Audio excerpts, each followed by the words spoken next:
Bang theory. आखिर इस theory के अंदर ऐसा क्या है जिसने कॉस्मोलॉजी स्टैंडर्ड मॉडल को हिलाकर रख दिया है, देखेंगे इस वीडियो के अंदर। तो चलिए वीडियो का आगाज करते हैं। ये तो आपको पता ही होगा कि हमारी कायनात कुल टोटल 13.8 बिलियन पुरानी है। इससे पहले ये तमाम मादे, एनर्जी, तवानाई एक डॉट के अंदर बंद थी। फिर उसके बाद अचानक से एक एक्सपेंशन का प्रोसेस शुरू होता है और फिर उसके बाद हमारी कायनात फैलती ही चली गई और ये प्रोसेस अभी तक चलता ही चला जा रहा है। और इस फैलाने के प्रोसेस के अंदर इस डार्क मैटर और डार्क एनर्जी का बहुत बड़ा हाथ है। आपको इस थ्योरी के अंदर डार्क का वर्ड तो समझ लग ही गया होगा। जब डार्क की बात आ रही है तो इससे साफ मालूम होता है कि जरूर इस थ्योरी के अंदर डार्क मैटर या फिर डार्क एनर्जी की बात होगी। जी हाँ, क्योंकि ये डार्क मैटर और डार्क एनर्जी हमारी पूरी कायनात के अंदर 90 to 95% है। और इससे ये साफ पता चलता है कि हमारी कायनात में सबसे ज्यादा डार्क मैटर मौजूद है। इस डार्क मैटर की सबसे खास बात यह है कि ये हमारी कायनात में है तो लेकिन हमें दिखता नहीं है, क्योंकि लाइट के पार्टिकल जब इस डार्क मैटर पर लगते हैं जाकर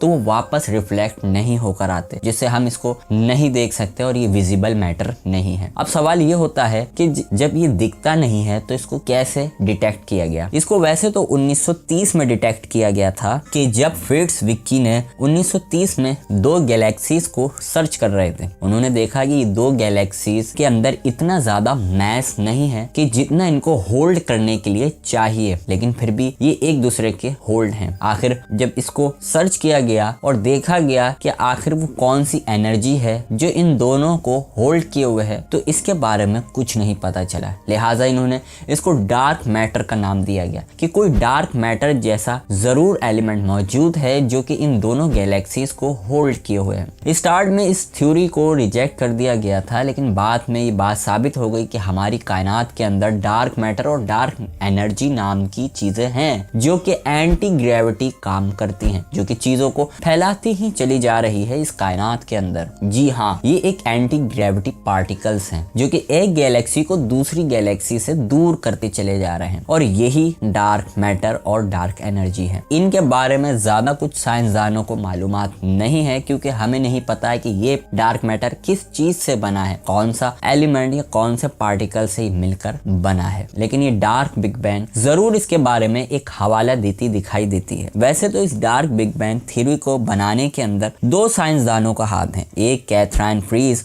और दूसरे मार्टिन वोल्फगैंग विकलर, जिनका ताल्लुक यूनिवर्सिटी ऑफ टेक्सास ऑस्टिन से है। इन दोनों ने इस थ्योरी को तैयार किया और इस थ्योरी के मुताबिक हमारी कायनात के एक्सपेंशन के बाद एक और कायनात का एक्सपेंशन हुआ है, जिसके नतीजे में ये डार्क मैटर और डार्क एनर्जी का जन्म हुआ। इस डार्क बिग बैंग एक्सपेंशन के अंदर एक पैरेलल कायनात वजूद में आई जो कि हमारी कायनात के बिल्कुल पैरेलल है, जिसके अंदर डार्क मैटर और डार्क एनर्जी और ऐसे अवामिल शामिल हैं जो कि अभी तक हमें नहीं पता है। ठीक 10⁻⁻34 सेकंड के बाद एक पार्टिकल इन्फ्लेटॉन, जो कि हाइपोथेटिकल पार्टिकल है जिसके अंदर बहुत ज्यादा एनर्जी और नेगेटिव प्रेशर है, इसकी एक्सपेंशन की वजह से ऑर्डिनरी मैटर एनर्जी और डार्क मैटर ने जन्म लिया है। खैर, ये तो है एक हाइपोथेटिकल फंडामेंटल। ये थ्योरी और भी बहुत कुछ बताती है जो हमें नहीं पता है। ये थ्योरी एक ऐसे राज की तरफ इशारा करती है जिससे अभी पर्दा उठाना बाकी है, और इससे पर्दा जब ही उठ सकता है कि जब हमें थोड़ा बहुत भी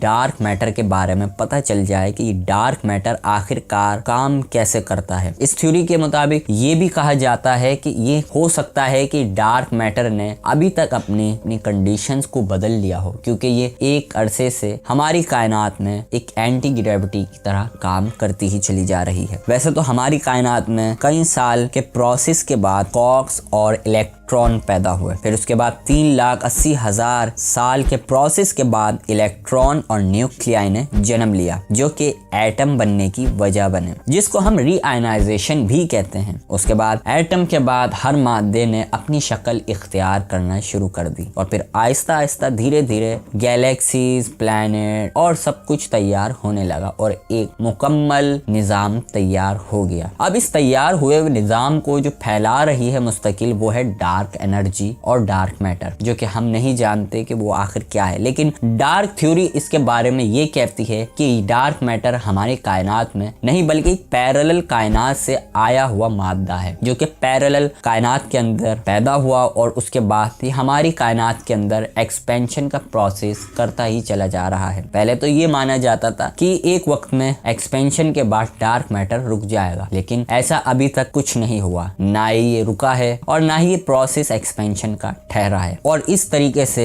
ये डार्क कायनात हमारे पैरेलल चल रही है according to dark big bang theory. आपकी इस बारे में क्या राय है, जरूर कमेंट्स में बताइएगा कि क्या डार्क यूनिवर्स हमारी कायनात के अलावा भी मौजूद है जो कि पैरेलल है, या फिर ये एक महज थ्योरी ही है। वीडियो अच्छी लगी है तो इसको लाइक कीजिएगा, चैनल को सब्सक्राइब कीजिएगा। मैं मिलूंगा फिर एक नई इंटरेस्टिंग वीडियो के साथ। जब तक के लिए अपना ख्याल रखिएगा एंड गुड बाय।